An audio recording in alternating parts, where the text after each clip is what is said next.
Hola, ¿qué tal? Muy buenas tardes y bienvenidos a todos de nuevo a nuestro foro online de Bertra de Durán.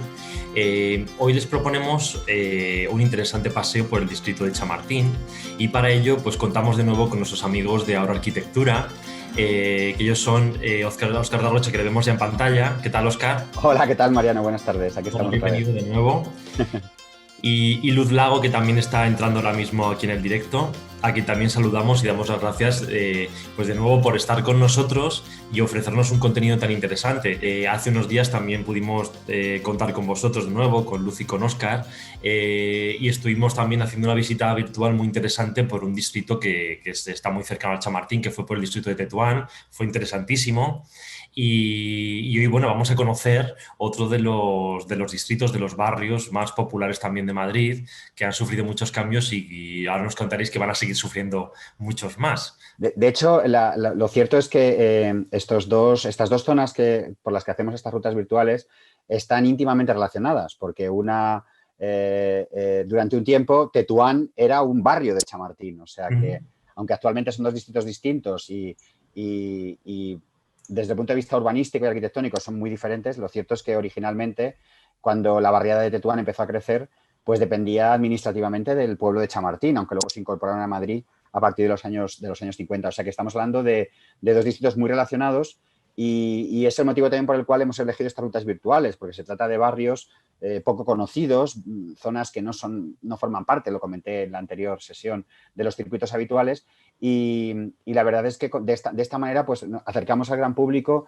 zonas de Madrid que son muy desconocidas y que tienen bastantes cosas que contar. Por ejemplo, Chamartín, del que vamos a hablar hoy, Sí. es una zona en la que en el siglo XIX se instaló una serie de quintas de recreo y de villas de recreo realmente interesantes, de las que quedan algunos vestigios. Entre ellas, por ejemplo, el Palacete de Gilou, este que habéis puesto en la presentación, Eso que es. es muy desconocido, que está en la calle Duque de Pastrana y que prácticamente pasa desapercibido, pero que está allí.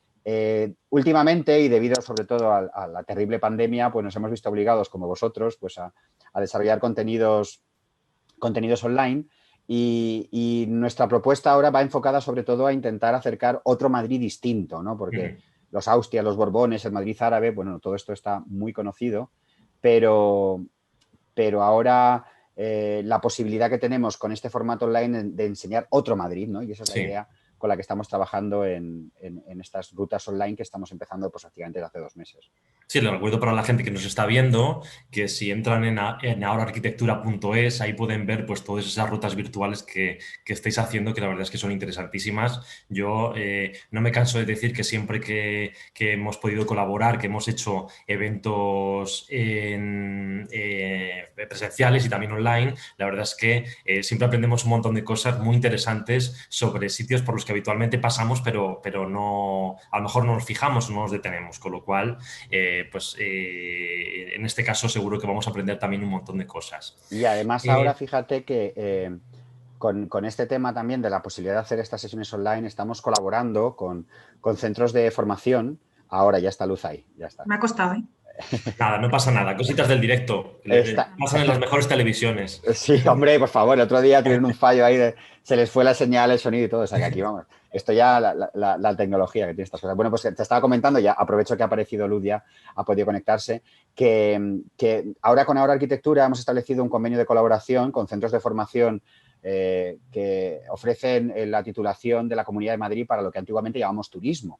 Uh-huh, ¿Eh? Lo que ahora se llama información y promoción local, ¿no? uh-huh. Y precisamente con motivo de la pandemia, que se han cancelado clases y actividades, pues muchos de estos alumnos, como es el caso de Luz, que tenemos aquí, no han podido hacer estas prácticas como era habitual a través de empresas de turismo, agencias, a lo mejor incluso vosotros habéis colaborado con algún tipo de estas personas, alumnos. Sí. Bueno, surgió la posibilidad y bueno, tenemos en el caso de Luz, que ella además es arquitecto técnico, es aparejador, que se llamaba antiguamente, y que es una enamorada de la arquitectura de Madrid, del urbanismo y del patrimonio, sobre todo, porque está especializada en temas de restauración, pues nos ha hecho unas rutas extraordinarias que han tenido una acogida estupenda entre nuestro público habitual y que por eso también os las hemos ofrecido a vosotros para que podáis también compartirla con vuestra comunidad. Así Sí, que la sin verdad es más que preámbulo, yo creo que dejamos a Luz, que entre ya eso con... es. Luz, que vas a compartir, perdón, una presentación también, como en la ocasión anterior. Yo, mientras vas compartiendo la presentación, simplemente decirles a todas las personas que nos están viendo que hay un chat en el que se pueden poner en contacto con nosotros, lanzar comentarios, incluso plantear alguna pregunta, que en la última parte de la presentación nos volveremos a conectar, tanto Óscar como yo, y pues las responderemos y tendremos una pequeña charla. Con lo cual, muchísimas gracias a los dos y Luz, te dejamos que nos cuentes un montón de cosas interesantes y que seguro que no sabemos del distrito de Chamartín. Muy bien. Bueno, daros la bienvenida a todos y deciros que muchos de los viajeros que habitualmente, personas que les gusta viajar y que son profesionales de viajar, dicen que no se conoce una ciudad hasta que no te mezclas realmente con sus habitantes, que no te sales de los circuitos turísticos tradicionales y aprendes, por ejemplo en Madrid sería ir a tomarse un vermú a lo mejor. Aprendes sus costumbres y te mezclas con ellos. Yo creo que una parte importante de conocer los barrios de la periferia de Madrid antiguos, que ahora ya forman parte de Madrid Centro casi, es una parte fundamental es aprender sobre tu ciudad para conocer a sus habitantes, porque solo a través de la historia y de su patrimonio, su arquitectura, puedes llegar a entender la forma de vida que hay en la ciudad y muchos de los aspectos. Así que, bueno, os acompaño. Chamartín no es mi barrio, pero está muy cerca. En un momento dado sí lo fue, porque luego nos separamos, nos independizamos. Cuando estaba estudiando y a veces tenía agobio o estaba así un poco embotada, me acercaba a las colonias de Chamartín porque cuando caminas entre sus calles, entre sus arquitecturas diferentes, casitas pequeñas de familiares con jardín, te envuelven los sonidos de los pájaros, los sonidos que no son los típicos de una gran ciudad, se anula el tráfico, que apenas acabas de dejarlo 2 minutos antes en la Castellana y te encuentras de repente como en otro mundo. Chamartín sigue siendo parte de esa esencia, mezclada con las torres de oficinas y el ajetreo diario de la ciudad. Aquí os he querido poner en la portada una foto del Colegio El Recuerdo, porque la finca El Recuerdo es como el origen de Chamartín. Y ahora cuando os lo explique me entenderéis un poquillo mejor. El barrio de Chamartín es muy amplio, desde toda la Castellana hasta la M30, hasta casi Prosperidad, se considera distrito de Chamartín. Nosotros nos vamos a centrar en la villa antigua, en el barrio antiguo, en los orígenes, para hacer nuestra ruta, porque si no sería demasiado amplio. Los barrios que tiene ya os los he puesto aquí: Castilla, Nueva España, Hispanoamérica, El Viso, Ciudad Jardín, que es la Ciudad Jardín de Howard, es uno de los ejemplos por los que luego se desarrollan las colonias, como veremos un poquito más adelante, y Prosperidad. Como veis aquí en las fotos y en el mapa, hasta bien avanzado el siglo XIX, Chamartín apenas era 4 casas y las zonas fundamentales de las fincas que os he dicho, de la finca El Recuerdo y la calle principal con la placita de Duque de Pastrana actual y poco más. Como veis aquí en el mapa, no hay casas ni grandes viviendas. Empezamos a hablar de la villa con la reconquista de Alfonso VI, baja la marca media y entonces aparece ya esta zona como zona cristiana. A partir del siglo XI. En el siglo XIII ya aparece la villa de Chamartín, que sería lo que ahora mismo abarca Fuencarral y parte de Hortaleza. El duque del Infantado, en 1577, compra los terrenos y ve un lugar estupendo para montar unas fincas de recreo para su familia, para la familia de los Mendoza. Recordaros que los Alba y los Mendoza han sido los que más poder y las familias nobles con mayor influencia en la corte hasta de toda la historia casi de España, los Alba y los Mendoza. Pues los Mendoza compran los terrenos y se asientan aquí, los duques del Infantado, y a partir de ahí su apellido queda vinculado a las tierras de Chamartín. El duque del Infantado era el padre de Ana de Mendoza, la princesa de Éboli, que en tiempos de Felipe II dio mucho de qué hablar. Después compran la villa, lo que es el pueblo. En un primer momento no era parte de los Mendoza, pero más adelante la duquesa de Pastrana, también del infantado y también de los Mendoza, decide comprar la villa para que todos los terrenos sean de su familia. Esto ocurre por el 1679 o así. Después, en 1808, llega Napoleón y se instala aquí también 22 días, pero que dieron mucho de qué hablar. Dicen que se firmó aquí la rendición de Madrid en el Palacio de los Mendoza y nunca llegó a pisar Napoleón Madrid, ahora después os lo contaré también. Más adelante, María Cristina, cuando es regente, aprueba la ley de supresión de los señoríos, con lo cual a partir de ese momento dejan de ser rentables porque todos los habitantes que viven en el señorío dejan de pagar los impuestos a los duques del infantado, a los Mendoza. Entonces las tierras empiezan a dejar de ser muy rentables y empiezan a vender y a segregar las fincas. Esto hace que otras personas empiecen a comprar parte de esas fincas y uno de los industriales de la época, el industrial Gilou, compra la finca San Enrique, que es el palacio que habéis tenido todo el rato en la presentación, que es la actual sede de la ONCE.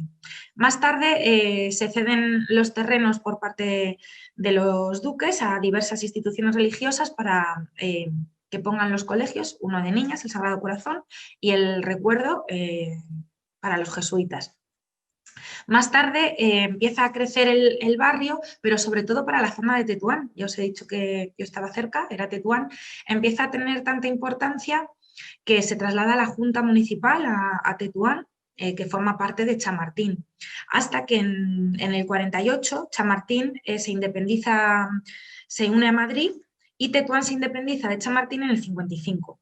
Después se empiezan a construir la estación de Renfe de Chamartín, de la cual también vamos a hablar, y luego ya con el boom de la construcción, pues cada vez empiezan a venderse y a perder cada vez más el patrimonio típico de Chamartín.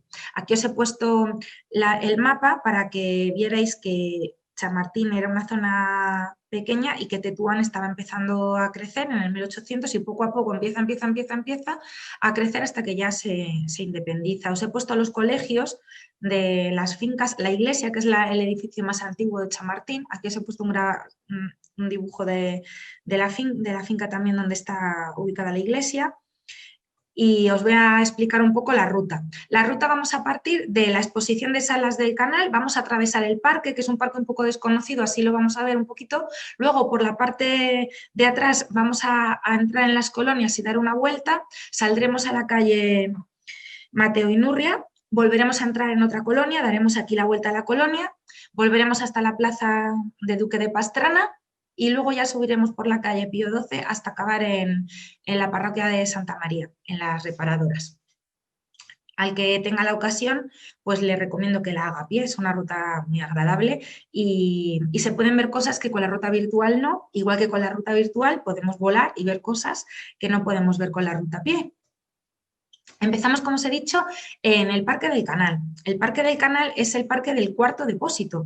Veis aquí que está bien diseccionado, se ve bastante bien los 4 depósitos o aljibes que hay bajo tierra. Han aprovechado para hacer un parque en la parte superior y en la parte de este primer aljibe se ha realizado una sala de exposiciones donde suelen tener de las mejores exposiciones de Madrid, gracias a que la impermeabilización falló al principio, casi recién inaugurado, falló la impermeabilización del aljibe y entonces no fue utilizado, se utilizaban solo los otros 3.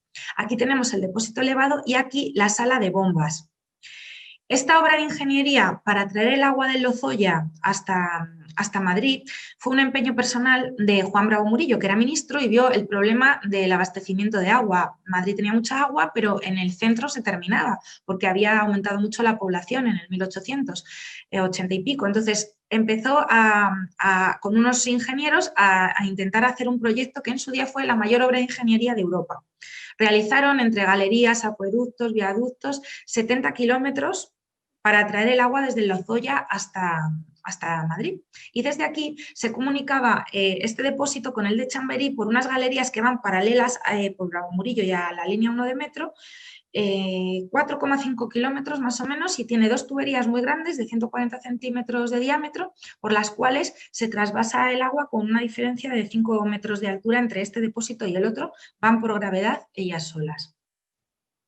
Dentro del parque pues tenemos una rosaleda, como vemos aquí abajo, tenemos un laberinto de agua, se ven las torres, se ve el depósito, tenemos una pradera, hay zona de juegos infantiles, también tenemos una senda botánica y tenemos sobre la zona de la sala de arte canal una fuente porque se ha recubierto las instalaciones con vidrio y a veces cuando funciona, no se ve muy a menudo, podemos ver cómo la fuente, que sería como un cubo que envuelve el aljibe antiguo, los arcos de ladrillo, y la fuente fluye por las paredes, cae el agua por aquí. Sería por todas las paredes del cubo, como si tapáramos con un cubo de vidrio y la fuente se derramase. Está bastante chulo, lo que pasa que no es habitual, no se puede ver fácilmente.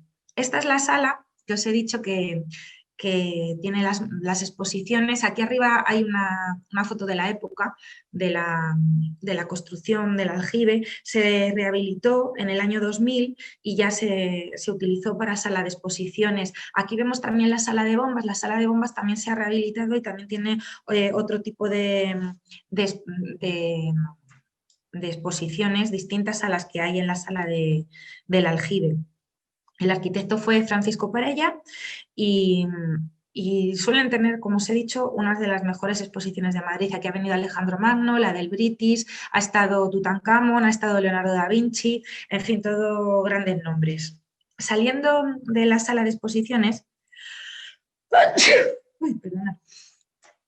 tenemos por la parte de atrás una gasolinera y me diréis, pues vaya lo que nos enseña esta muchacha, una gasolinera. Bueno, esta gasolinera la ha diseñado Sir Norman Foster y es un ejemplo de cómo un icono, unos colores se asocian a una marca y os he querido poner otros tipos de gasolinera más antiguas. Por ejemplo, esta de aquí, de la derecha, es un ejemplo que para los que no conozcáis Oliva, en Valencia, es de Juan de Haro, un arquitecto nuestro español de 1962, que ya diseñó algo similar, un concepto que a lo mejor podía haberlo inspirado en la fábrica de Joyce Wright, en el edificio Johnson Was, y que avanzan este concepto de hongos para la utilización de exteriores. Es una sola columna por la cual se canaliza el agua de la cubierta y por la cual también ascienden las instalaciones. Atrás vemos una cubierta que también nos recuerda mucho, si habéis estado en la Ciudad de las Ciencias, a Félix Candelas. El arquitecto mexicano Félix Candela diseña este tipo de vuelos más redondeados, no tan puntiagudos, pero bien puede ser una inspiración para estos arquitectos, por eso os la he querido poner. Si queréis ver una obra de Foster, aquí al lado, en Plaza Castilla, en la antigua ciudad del Real Madrid, en la primera torre, la Torre Repsol, es de él, o sea que también tenemos un ejemplo muy cercano, que podríamos empezar la ruta desde allí y venir hacia aquí, aunque ya no saldríamos de Chamartín, os aviso que ya ese es otro barrio. Seguimos por aquí detrás de la gasolinera, entramos a las colonias. Eso que os he dicho yo, que estás en otro mundo y que te relajas y oyes el canto de los pájaros, que a veces en Madrid también se necesita, aunque sea media hora. Las colonias, hay más de 40, he leído, que se han llegado a localizar en Madrid. Actualmente hay desaparecidas mucha parte de ella porque la especulación urbanística ha hecho que se construyan edificios con más viviendas. La ley de casas baratas del 1911 incide en el concepto de salubridad y de mínimos higiénicos y en dos problemas que había para la obtención de vivienda en ese momento, que era que no había financiación y esto hace que se asocien como en una especie de cooperativas actuales, y en un concepto de salubridad. Por eso se suele hacer en los ensanches. Recordaros que en Madrid en esa época Chamartín era como campo todo, no había más que pinar. Entonces empiezan a construir estas colonias en las afueras de Madrid, inspiradas, como os he dicho antes, en la ciudad jardín de Howard, que viene de un concepto de de la revolución industrial hace que las viviendas no sean salubres, que la gente esté hacinada en Londres. Entonces, la ciudad jardín lo que impone es un concepto de vivienda unifamiliar, ventilada, con su patio, con su jardín, en contacto con la naturaleza, y una familia por vivienda, para evitar lo que os he dicho del hacinamiento. Todos estos conceptos que empezaron allí en Inglaterra se traspasaron aquí. Arturo Soria también hizo algo de estos conceptos en su Ciudad Lineal. Y los emplazamientos que eran un poco más alejados, más económicos, se hicieron junto con la ley de casas baratas, que la gente se agrupara para poder tener viviendas. Se fueron agrupando por gremios. Las cooperativas, que ahora cualquiera se apunta a las cooperativas, en esa época se apuntaban por gremios. Por ejemplo, los gremios de correos, los funcionarios de policía, los funcionarios de obreros del ayuntamiento. De esa manera se fueron realizando las colonias. Si veis aquí os he puesto el plano, suelen ser bastante ortogonales y se suelen organizar en torno a una plaza circular o central en torno a la cual ya se van organizando todas las viviendas. Esta en concreto es de Luis de Sala María y son 70 viviendas unifamiliares, en este caso para funcionarios y obreros municipales. Como os he puesto algunos ejemplos, algunas son tipo torre, algunas son cubiertas, adosadas, pareadas, individuales. Estas son antiguas, pero veis que la foto actual, que esta es actual, no ha variado mucho la colonia. Las zonas que se han perdido, pero las que no se han perdido se han conservado bastante bien y actualmente gozan de protección. O sea que si compras una de estas casas tampoco puedes hacer, en teoría, lo que tú quieras cuando pides licencia de obra. Lo que pasa que, bueno, ya sabemos que algunas veces las licencias, si tienes amigos, pues no se ajustan a la ley al 100%. Hay recovecos en las leyes, como en todas las cosas. Si salimos otra vez a Mateo y Nurria, nos encontramos con la estación de Chamartín. Vemos un solar muy grande y las vías del tren hasta aquí están como soterradas y a partir de aquí ya empiezan a salir al aire libre. Esta zona va a ser la zona donde se va a ubicar un proyecto, Castellana Nuevo Norte. Es un proyecto ambicioso, es un nuevo modelo de ciudad, de urbanismo sostenible, en el que se intentan regenerar. En proyecto está propuesto 3,2 millones de metros cuadrados. Es el proyecto más ambicioso de toda Europa. Se van a construir unas 10.500 viviendas, de las cuales un 20% aproximadamente van a ser de protección pública. Y después hay un 68% que va a ser dotaciones. Se van a construir 3 nuevos rascacielos, zona de oficinas, que va a estar ubicado en la zona sur, en la zona desde Plaza Castilla. Esto va a abarcar más o menos hasta la M40.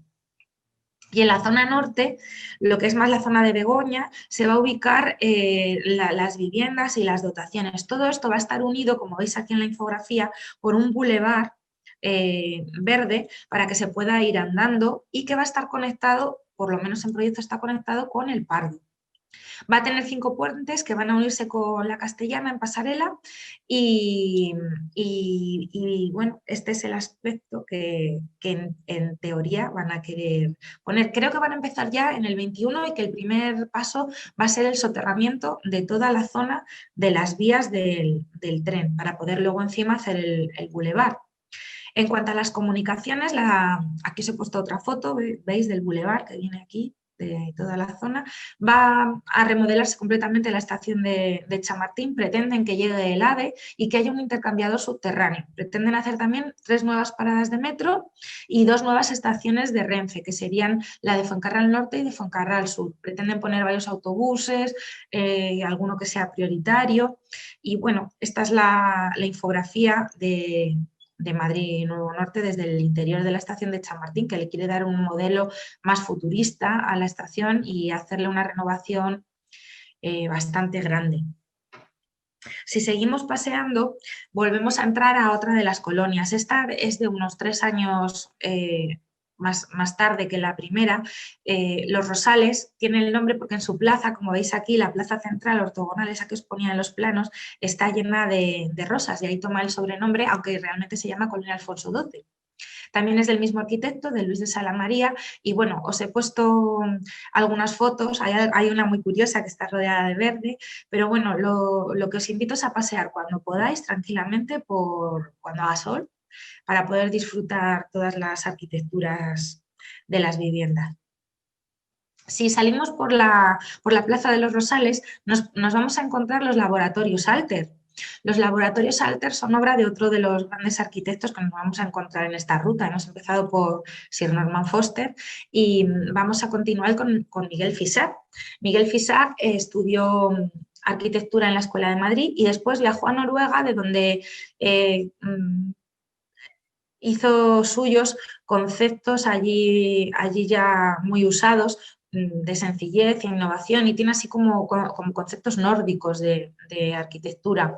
Él investiga mucho sobre los pretensados, de ahí que puede hacer estas formas en la marquesina típica, y lo que hace son arquitecturas que pretenden fusionarse con la naturaleza. Son sencillas y pretenden, este pabellón, que es el de dirección, es de una sola planta, tiene acristalamientos al jardín, tiene los despachos, los laboratorios y la sala de juntas y distintos despachos de dirección. Utiliza maderas, mármol y todo en tonos similares, por lo que le da un monocromismo a la arquitectura. Las influencias son internacionales, pero sobre todo, como ya os he dicho, nórdicas. Y como todos los arquitectos de esta época, también diseña el mobiliario interior, que es algo muy curioso y muy típico de esta época. Contaros un poco de la obra de Miguel Fisac. Aquí os he puesto otros de las arquitecturas más conocidas de él, los dominicos, que está aquí la iglesia por dentro y por fuera, que es curva, con esas vidrieras y esa torre que se ve desde la M40 o desde la de Burgos, el centro del CSIC, donde está grabada la serie de La Casa de Papel, donde imitan La Casa de la Moneda. Es de Miguel Fisac y bueno, os he puesto aquí su famosa pagoda, que fue derruida. Miguel Fisac era un cristiano convencido, entró en contacto con el Opus y permaneció a él hasta el 56. Cuando salió dijo que nunca se había sentido cómodo con esta institución y bueno, a partir de ahí esto le costó 15 años de paro, que disminuyeran bastante sus encargos y al final que se tirase su pagoda, que fue internacionalmente reconocida. Él la tenía mucho cariño. Los propietarios del solar pretendían construir respetando la pagoda, ponerle su nombre, le llamaron y se pusieron en contacto con él, pero el ayuntamiento, cuando fue a dar la concesión de la licencia, dijo que si no tiraban la pagoda, que no daba la licencia, así que no tuvieron más remedio que tirar su pagoda, lo que le costó un gran disgusto al señor Miguel Fisac. Hace unos años hicieron una exposición en el ICO bastante interesante sobre Miguel Fisac. Si caminamos un poquillo más, llegamos al Palacio Gilou, a la Fundación 11, al palacio que habéis tenido en la presentación hasta que hemos salido nosotros a hablar. Está en el Paseo de la Habana 208 y es de 1837. Es una arquitectura residencial, un palacio burgués que tiene estilo afrancesado porque su constructor, su dueño, Louis Gilou, venía de Francia, entonces él quiso poner al gusto francés tanto parte de los jardines, como os he puesto aquí, como las cubiertas de pizarra, que son bastante afrancesadas. En la Segunda República fue colegio para niños ciegos y esto fue como una premonición, porque después ha pasado a ser sede de la ONCE. En el año 2000 se realizó una rehabilitación. Y os he puesto que Napoleón no durmió aquí porque, como es conocido como el Palacio de Pastrana, muchos afirman que Napoleón durmió aquí, porque durmió en el Palacio de Pastrana, pero en el Palacio de Pastrana original, porque este no es el Palacio de Pastrana. Ahora os enseñaré dónde durmió Napoleón de verdad. Si seguimos un poquito más, llegamos a la plaza de la villa, lo que es el centro neurálgico, la semilla de Chamartín. Desde la plaza podemos ver varios de sus edificios, son todos bastante modernos, de los años 20, de los años 30. Tenemos aquí uno de estilo afrancesado, que es el único que está protegido en la actualidad. Y tenemos aquí estos dos que están uno enfrente de otro, que esta fachada, se ha conservado la fachada, aunque no está protegido, y por dentro está vaciado. Creo que esta zona perteneció al cuartel de la Guardia Civil y puede que fuera la zona de la antigua cárcel. Inicialmente en Chamartín solo estaba el ayuntamiento, la cárcel y la posada, como si fuera Juego de la Oca. El que os he dicho que tiene protección realmente solo es este de estilo francés, y entonces actualmente se están acometiendo derribos en el resto de la zona. Os he puesto estos porque son los más antiguos que quedan en pie, y se está construyendo debido al precio del metro cuadrado en la zona, que se ha revalorizado bastante con los años. Un poquito más arriba, aquí vemos, esta es la plaza que os enseñaba, y esto que os he marcado en rojo es lo que queda del recuerdo y lo que es actualmente el Colegio de los Jesuitas. Ya os he dicho que antiguamente la finca El Recuerdo abarcaba toda la zona hasta la M30, donde estaba el arroyo Abroñigal, y toda la zona hasta casi la Castellana, estaba lleno de pinares. Os he marcado en rojo lo que es el actual colegio, que veis aquí. Os he puesto también un plano porque en las siguientes diapositivas os he ido hablando zona por zona, porque es más fácil de entender todo lo que aquí ha sucedido con esta semilla de Chamartín. En 1879, los duques, que no tenían descendencia, ceden el solar a la Compañía de Jesús para que hiciera un colegio para niños en esta zona marcada en rojo.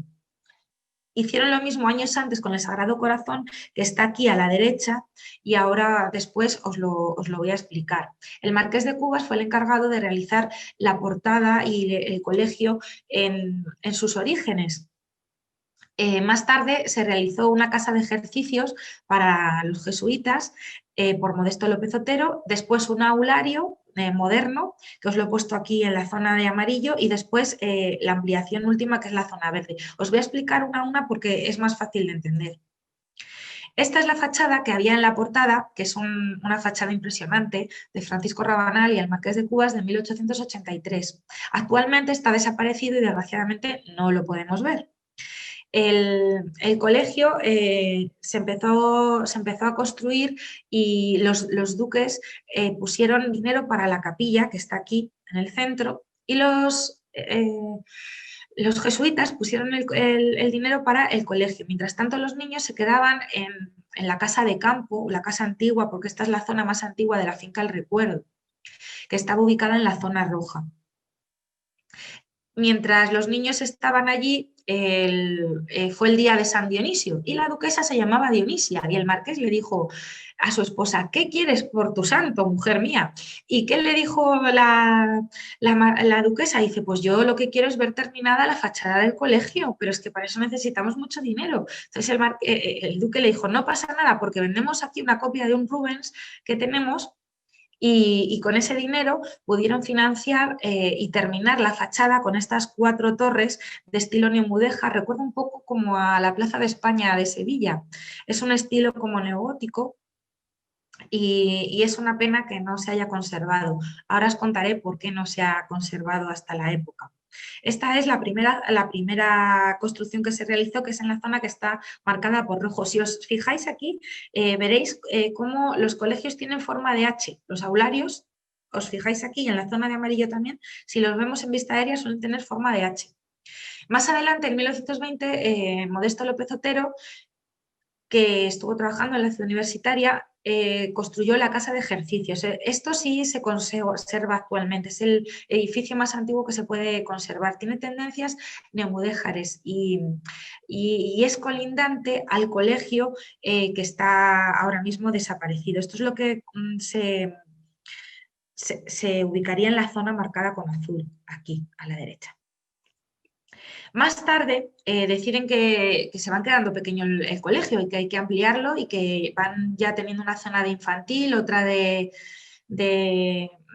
preescolar y de primaria, y ya luego también tienen a los mayores. Así que necesitan, son los años 30, bueno, en el 31 se evitó de ser quemado con muchos colegios de Madrid, porque justo se salvó porque llegó el ejército, y entonces cuando iban a quemarlo, que ya estaban ahí con la gasolina, que acaban de quemar el de al lado, acaban de quemar los Sagrados Corazones, iban a quemar este, y entonces llegó el ejército y decidió además poner ahí su cuartel, así que claro, no lo iban a quemar. Se instaló ahí el cuartel del ejército republicano. Cuando ya se acaba la guerra y pasa un tiempo, vuelven los jesuitas y vuelven con la actividad docente, necesitan espacio, necesitan un aulario y se lo encargan a Luis Lahorga. Hubo 4 proyectos, ¿vale?, para realizar esta ampliación del colegio. 2 de esos arquitectos eran antiguos alumnos y otros 2 no. Los 2 que eran antiguos alumnos, me imagino que por nostalgia, decidieron conservar la fachada que hemos visto de las 4 torres y ponerlas en sus proyectos con unas nuevas ampliaciones. Pero los 2 que no eran alumnos, antiguos alumnos, dijeron que no, que eso era una antigualla y que lo que había que hacer era demolerlo y hacer uno nuevo. Con lo cual ganó el proyecto Luis Lahorga y ganó la innovación y se destruyó el colegio. Lo que sí que hizo fue coger parte de las cerámicas de los pasillos que eran de la Cartuja y las incorporó a un muro de hormigón que está como en el interior de la zona del aurario, de la zona amarilla. Aquí vemos el concepto es totalmente distinto al otro que hemos visto. Es un concepto de conexión con la naturaleza, grandes ventanales y espacios livianos, ligeros. Es otro concepto más funcional. La última ampliación se ha realizado en el 2009 y también sigue un concepto parecido al aulario de Luis Lahorga, usando los materiales tradicionales, eso sí, del ladrillo y tal. En el intermedio de toda esta construcción, los campos de juego que están por aquí estaban embarrados, encharcados, se hicieron varios sistemas de drenaje pero fallaron todos, así que lo que se decidió es colocar material de derribo de Madrid, que en esa zona época se estaban derribando muchos edificios y se colocaron un montón de cascotes para evitar que se encharcaran y los niños pudieran jugar en el campo de fútbol. ¿Por qué os cuento esto? Porque de esta manera acabaron los escombros del Palacio de Medinaceli debajo de los campos de deporte sobre los que hoy juegan los niños. Cuando se derrumbó el Palacio de Medinaceli, el marqués de Cerralbo salvó la escalera porque siempre tenía un ojeador cuando él no estaba en Madrid visitando los derribos para comprar las piezas más importantes, pero claro, no lo podía comprar todo. Compró la escalera de Medinaceli y la situó en el palacio del marqués de Cerralbo, su palacio, que hoy podemos subir y bajar y disfrutar gracias a que la salvó. Y todos los demás escombros, pues aquí están, podemos pasear algún día por encima de ellos, pero no los podemos ver ni disfrutar. Es un ejemplo de cómo el patrimonio en ciertas épocas no se ha valorado o se ha perdido o no se ha puesto en valor, en definitiva. Un poquito más arriba y colindante encontramos dos edificios de 1910 y 1930, de uno así como tipo Belle Époque, otro de regionalismo historicista. Estos 2 edificios actualmente son la sede de la FAD, la Fundación de Ayuda contra la Drogadicción. Gutiérrez Mellado en 1986 quedó impactado porque uno de los hijos de su mejor amigo murió de sobredosis de droga. En esa época, a lo mejor ahora la gente joven que nos escuche no logra entender hasta dónde llegó la lacra de la heroína y la lacra de las drogas. Gutiérrez Mellado se quedó tan impactado que convenció a aristócratas, nobles, empresarios, a la gente con dinero de la época para que fundaran la FAD y para que se pusiera hincapié en la prevención, en ayudar a la gente, a los chavales jóvenes a que no cayeran en ese pozo del que tan difícil era salir y que muchos de los jóvenes de esa generación acabaron muriendo. En 1988 hubo manifestaciones del Colegio de los Jesuitas porque los padres tampoco querían que hubiera este tipo de fundación ahí tan cerca de los chicos jóvenes, y el ayuntamiento, para quitarse el marrón de encima, lo cedió a la FAD. Después la reina es la presidenta de honor, la reina Sofía, y ha recibido la fundación muchísimas condecoraciones, entre ellas la Orden de Alfonso X el Sabio por su labor. No solo se dedican a las drogas como la heroína, la cocaína o este tipo de drogas, sino que también a las adicciones modernas como los móviles, o actualmente han hecho una campaña de concienciación de la importancia de protegerse del COVID y de no contagiarlo a sus mayores y de no padecerlo ellos. O sea que tienen una labor como como quería Gutiérrez Mellado, que lo presidió hasta su muerte en el 95, educación preventiva, y que creo que es muy importante.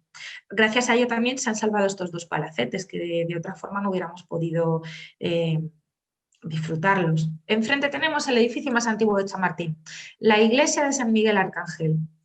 Esta iglesia ya aparecía en 1264 en un documento de heredades, y en 1650 aparece la iglesia como, más o menos como la conocemos. Ha sufrido muchas reformas, pero la base, como os he enseñado en el grabado inicial, los volúmenes no han cambiado bastante.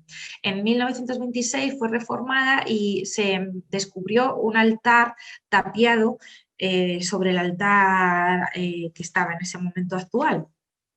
Después fue usada como establo y como caballerizas, ya que el acuartelamiento que os he dicho estaba situado en los jesuitas, en el colegio.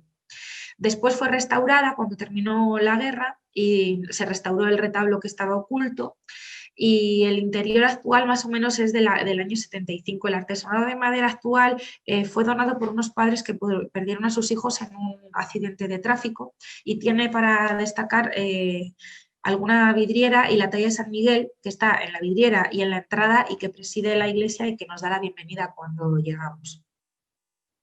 Al lado está el antiguo palacio que sí alojó a Napoleón. En 1808, del 2, ahora haría el aniversario, al 22 de diciembre, Napoleón entra en Chamartín cuando llega a Madrid para imponer otra vez a su hermano como rey después de las revueltas, y tampoco estuvo mucho tiempo, no le hizo falta porque tenía mucho carácter, y en 20 días hizo lo que tenía que hacer y se volvió a Francia. Lo que sí... me ha dado la alergia. Lo que sí hizo fue dejar huella, porque todos quieren decir que él durmió en su palacio, pero donde sí realmente durmió fue en lo que actualmente sería los Sagrados Corazones. ¿Veis aquí la iglesia? Y que era el Palacio Nuevo, porque en el Palacio Viejo, que os he dicho que era donde se habían quedado los alumnos cuando al principio no estaba hecho el colegio de los jesuitas, era más bien como una especie de casa de campo, realmente no era un palacio. Aquí os he puesto una recreación de su despacho en este palacio, que se realizó con motivo de una exposición.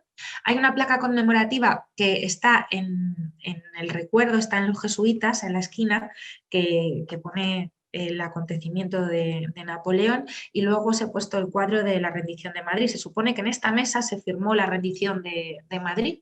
Dicen que le encantaba pasear por el pinar de la finca, y que había un pino en especialmente que le gustaba mucho echarse ahí la siesta o a meditar, no sabemos, a sus estrategias militares, y este pino desapareció y se taló porque estaba justo en la zona de la M30, que es ahora la M30, y en el 75-79 se taló el pino de Napoleón junto con otros pinos para poder hacer la vía, la M30.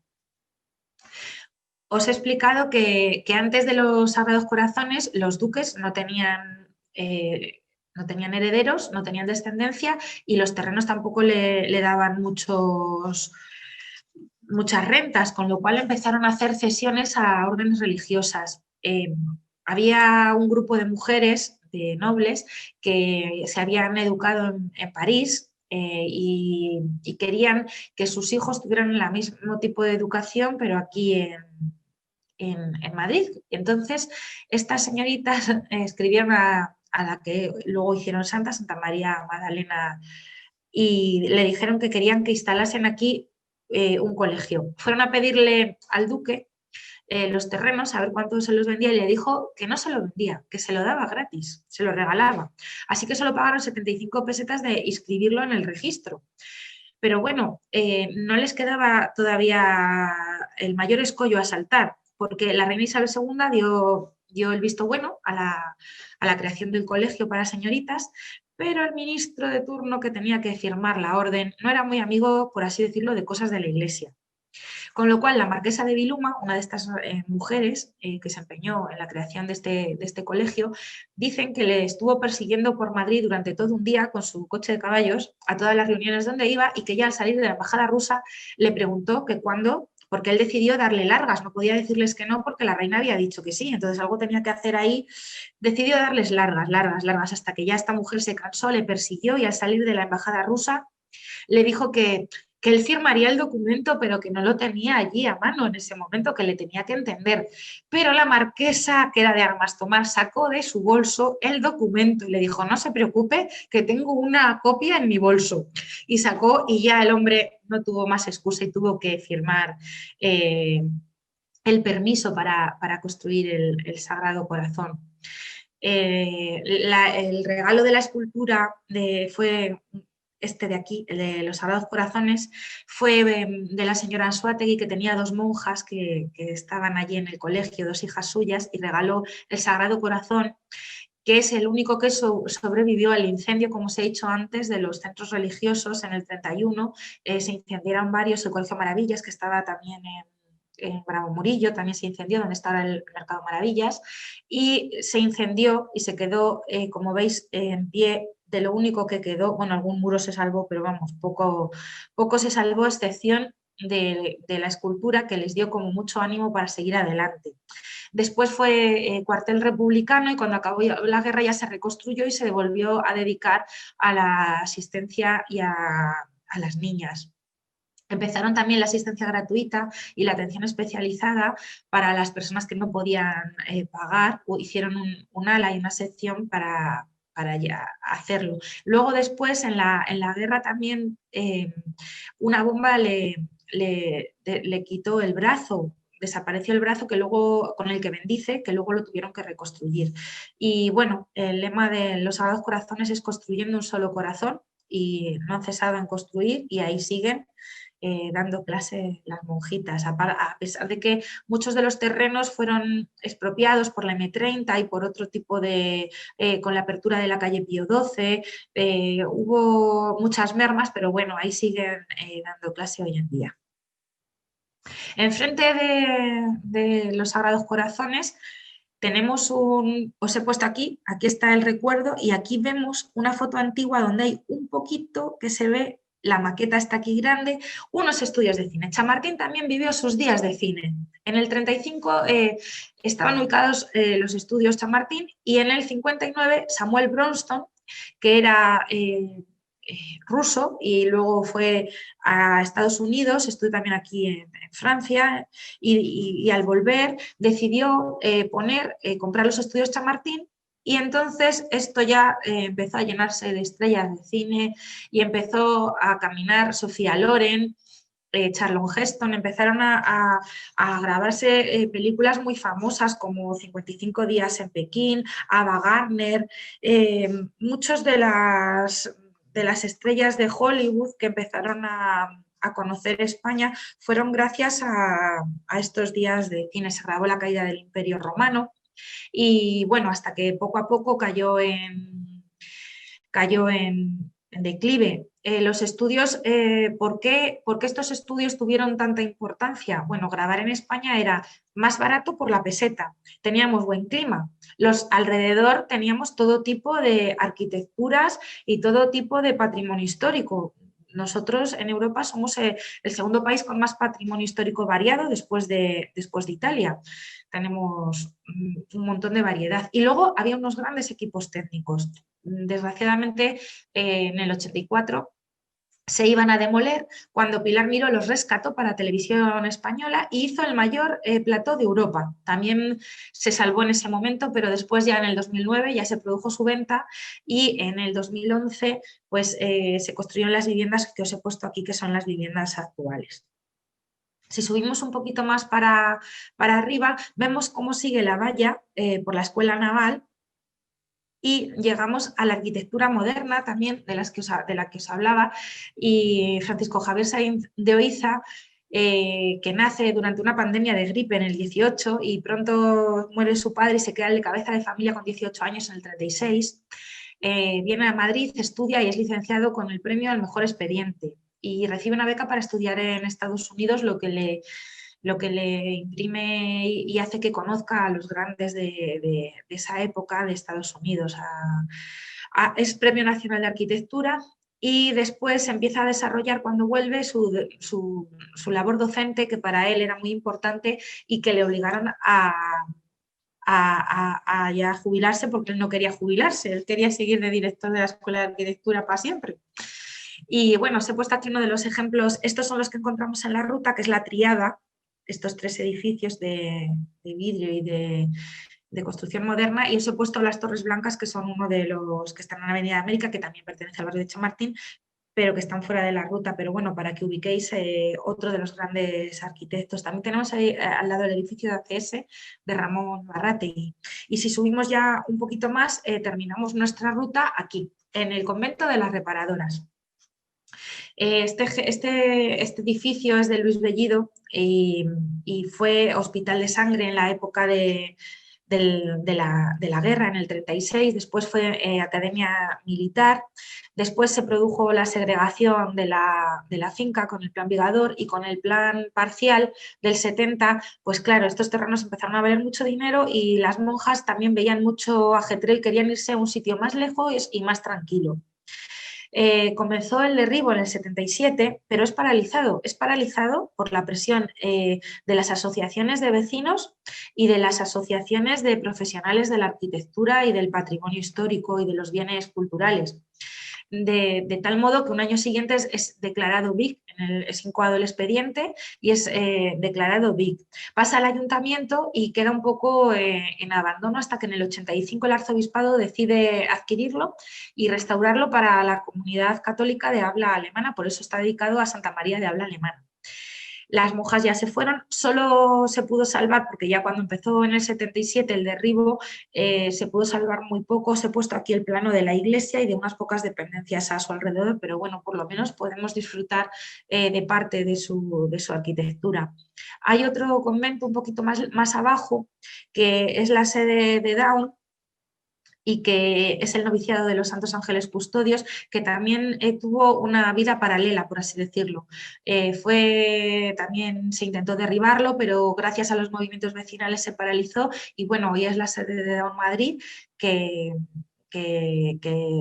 yo creo que también tiene mucho que ver con los Santos Ángeles Custodios y con Rafaela Ibarra, que fue la que lo inauguró. Y hasta aquí nuestro paseo por Chamartín. Espero que os haya gustado, espero que vayáis a visitarlo, espero que os ayude a conocer más Madrid y nada. Bueno, Luz, una maravilla escucharte como siempre. La verdad es que aprendemos un montón de cosas y cosas que no sabían, por ejemplo, lo de esos estudios de cinematográficos que tuvimos en Madrid. De hecho, siempre las grandes películas de Samuel Bronston, el Cid y todas estas, 55 días en Pekín. Sí, todas estas la caída del Imperio Romano. La caída del Imperio Romano. Que inspiró Gladiator. Gladiator es una versión, tiene mucho de la caída del Imperio Romano. Gracias a eso, Ava Gardner ya se instaló aquí y dijo, como aquí no se vive en ningún sitio. De hecho, yo no sé si cuando vas en coche por la A2, la carretera de Barcelona, ¿Sí? No sé si estamos hablando de los mismos estudios, porque creo que por allí también había unos estudios de cine, no sé si son los mismos. No, estos están aquí, como te he dicho, al otro lado de la M30, o sea, ni siquiera se ven desde la M30 y ahora son unas viviendas modernas como de alto standing. Sí, sí. Y de arquitectura moderna. Pero sí es verdad que luego también en los estudios rodaban poco, porque aquí aprovechaba mucho lo que eran las localizaciones. Hasta entonces nos ganaba Italia. Pero gracias a que Samuel Bronston apostó por España, porque él estudió también en Francia y tenía España como muy cerca, se dio a conocer mucho el país en el extranjero, gracias a todos estos grandes actores de Hollywood. O sea, estaban David Niven, vamos, las juergas de Ava Gardner. Las también, juergas de Ava Gardner que han dado. Con Luis Miguel Dominguín. Han hecho una serie entera sobre Ars de Madrid, que está así. Y bueno, gracias a eso, al precio, que en España era más barato, y que tenemos todo tipo de patrimonio histórico para rodar en los alrededores de Madrid. O sea, es que Madrid está rodeada de Toledo, Segovia, Ávila, todo ciudades patrimonio de la humanidad. Es cierto, es cierto. El CID tiene muchas localizaciones, incluido el Castillo de Manzanares, por ejemplo, que también se usó como decorado natural para el CID. Sí, no tenían que construir mucho porque lo teníamos todo aquí, construido ya. Es verdad. Yo no sé si recuerdo que eran en los campos de Castilla, en Segovia, se grabó Doctor Civago o algunas escenas de Sí, Doctor no, Civago. sí, Algunas en Soria, y en en la Soria. estepa española, algunas fueron en Soria, en En un Soria pueblo. que cayó una nevada espectacular y Sí, decían, dice, bueno, esto ni Rusia, o sea, cayó una Sí. tengo yo una nevada. amiga que es de un pueblo de allí, de Ambrona, y dice que se rodó allí parte de Doctor Civago y que hace bastante frío en su pueblo. Sí. Fue una anécdota, creo que hay una gran nevada, pero luego tuvieron que grabar más, la nieve se derritió y tuvieron que llenarlo todo de yeso Ah, sí, sí, sí, para sí, sí. simular nieve. O sea, Para imaginaos simular nieve. las producciones que hacían los norteamericanos. Bueno, lo hacen siempre algo grande todo, con lo cual, Claro, El yeso es un material de construcción abundante y barato, o sea que claro. también. cumple los dos parámetros que son bastante. Oye, pues muy interesantísimo como siempre todo lo que nos traéis. Creo que nos vemos dentro de poquito. No sé si tenemos ahora las navidades por el medio, pero bueno, nos veremos seguramente en breve, Después de Navidad, porque seguro. estamos encantados de teneros por aquí, aprendemos un montón de cosas que no sabíamos. Y nada, recordarles simplemente a la gente que nos está viendo que si quieren saber más sobre la ciudad de Madrid y sobre su arquitectura, por supuesto, que visiten la página arquitectura.es, que ahí van a encontrar un montón de información y sobre todo pues contenido tan interesante como este, un montón de visitas. De hecho, ahora que estábamos hablando del cine, ¿no? Un poquito de esas anécdotas cinematográficas, una ruta sobre la cinematografía aquí por Madrid, porque es verdad que al final es un plato al aire libre en el que se han rodado Sí, muchísimas hay películas. rutas. Nosotros no lo hemos hecho, pero sí que teníamos una idea de hacer una ruta del Madrid de cine y también del Madrid de Almodóvar, por ejemplo, que también hay unas localizaciones muy interesantes en edificios muy concretos del Ensanche y eso. Y la teníamos en mente y a lo mejor pues podría ser una idea interesante lo del el Madrid de cine. Sí, sí, yo que vivo muy Apuntado, cerquita. apuntado queda. Yo que vivo muy cerquita de aquí de Madrid Río de Matadero, las películas de los años 60, años 50, en el que lo que era Objetos Perdidos, que no sé si continúa siendo el edificio Objetos Perdidos, allí no había nada construido, claro, y ahora aparecían pues los habitantes de Madrid pues, limpiando la ropa en Claro, en el lavadero, Manzanares. lavadero. Y fíjate, como yo que estoy viendo, estoy mirando ahora mismo hacia el sur, veo el centro comercial que hicieron, Madrid-Río, Ah, sí, y sí, cómo ha claro. cambiado todo eso con los años. Bueno, Entonces vives cerca de las localizaciones de ahora de La Valla y todo esto, en la colonia de Pico el Pañuelo. justo, muy cerquita de Matadero, con lo Pues ahora cual, en La Valla, la serie están ahí, esta serie distópica que es una mezcla entre franquismo y Orwell, una cosa un poco peculiar. Y Pues pandemia, todo sí, junto. y pandemia, es verdad, y también, pandemia. es Y verdad. pandemia. Pues me llamó la atención que las localizaciones son todo el rato la colonia del Pico el Pañuelo que está justo ahí enfrente del Matadero. Justo, que están todas pintadas de color amarillo. Amarillo, sí. Y ahí tiene como una plaza central donde también se rodó allí parte de la serie, con lo cual sí, estoy aquí muy cerquita, lo tengo... Es verdad, Madrid es un plato de cine al final. Sí, pues mira. Madrid es una delicia, lo que pasa es que hay que saber encontrarla y mirarla. Es verdad. Y para eso estáis vosotros, que nos ayudéis un montón Ahí estamos siempre nosotros, claro. a saber mirarla y lo que decías, desde una simple gasolinero que a lo mejor dices, bueno, pues vaya cosas que vamos a ver, pero es verdad que tiene, pues eso, la arquitectura de un arquitecto muy reconocido, muy importante y que al final, pues todo Y es un tiene... emblema, la reconoces vayas por donde vayas, al final es un símbolo. Eso Norman es. Foster. Norman Foster, Sí, no todos que... los arquitectos son SID, claro. Eso. Todo Ujú. esto es un valor Ya sabes, añadido. sabes la broma, ¿no? Porque sabes que Norman Foster está casado con Elena Ochoa, la sexóloga. Sí. Entonces, la broma de aquí de los compañeros arquitectos, que a veces son muy malévolos, decían el señor de Ochoa. En vez de Norman Foster, le llamaban el señor de Ochoa. Porque era más conocida ella que él, Sí. para muchos. Bueno, gracias a eso ha traído aquí la fundación y tiene, o sea, Norman Foster tiene Efectivamente. estudio en Nueva York, Sí, sí. en Hong Hay una Kong fundación realmente interesante que está justo y detrás en Madrid. del colegio de ingenieros. Allí Sí, detrás sí, de sí. Almagro está justamente el edificio de la Sí, es fundación. una fundación para ayuda a las nuevas tecnologías y a los nuevos desarrollos y a los nuevos arquitectos. Una visita muy Al final recomendable siempre... también, la Fundación Foster. Muy bien, pues Luz, Óscar, como siempre, un placer teneros por aquí, escucharos y nada, que tengáis muy buena semana. Espero que nos veamos dentro muy poquito para seguir Bien. aprendiendo y conociendo más cosas sobre Madrid y su arquitectura. Algún proyecto, alguna propuesta os haremos en breve. Pues nosotros encantados. Venga. Un abrazo muy fuerte a los dos. Otra para ti, Mariano. Hasta Gracias. pronto. Hasta luego.